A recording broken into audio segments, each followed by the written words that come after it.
Now, what about the vision about the future? What is the future? The future is broadband. The future is broadband regardless of technology, regardless of mobile technology, regardless of whether the mobile technology is GSM or WiMAX, or regardless of whether the technology is through ADSL or fiber, the future is broadband. And it is broadband because broadband brings everything to our life, and we'll talk about that in a second.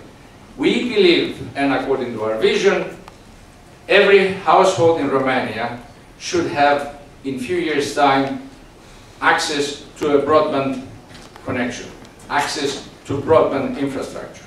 We believe that the competition in the broadband market should be based on infrastructure competition and not reselling competition.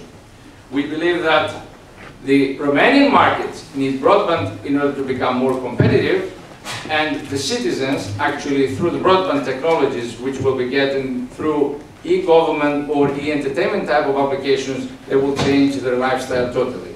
And we believe that the broadband will promote innovation and the service quality in the local market.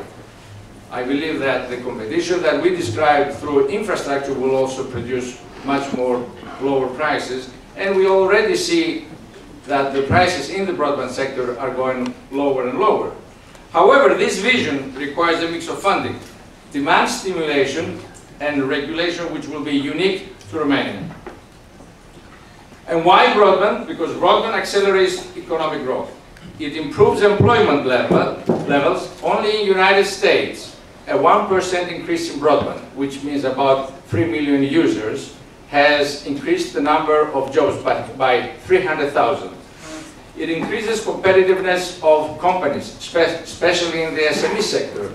Chile, for example, in the so-called COBRA experiment, SMEs from 20% market share, they went up to 50% market share by utilizing broadband.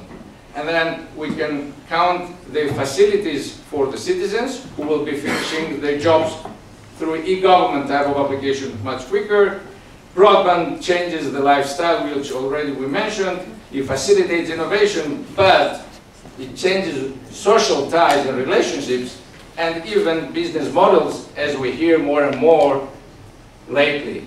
And I think that if it weren't for broadband, we wouldn't have heard this about functional separation or structural separation, etc. We believe that because people believe in the future that broadband will be the technology and broadband will be the services, I think this is why the discussion about functional separation and structural separation comes into discussion.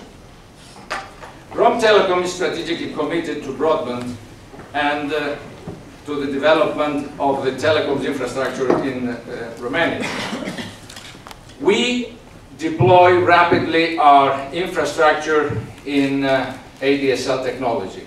ADSL today in Romania is covering about 17% of market share. We have deployed 600,000 ports, and out of those 300 are already occupied. We also deploy an RPMPLS network, which will be ready by the end of the year, and which is going to be the most robust and reliable network in the whole Central and Eastern European region. Moreover, we enhance substantially our capacities towards the international internet, and because we consider that the capacity is and the bandwidth required is increasing day after day. I can only give you the figure of YouTube, which utilizes today the bandwidth which the whole internet needed in 2000. And Romtelecom investigates all alternative technologies for next generation access, but for that we need to be encouraged from decisions of regulation. We need to know more about the intervention of the state. We need to know what sort of funds will be available, and I'll talk about that in a second.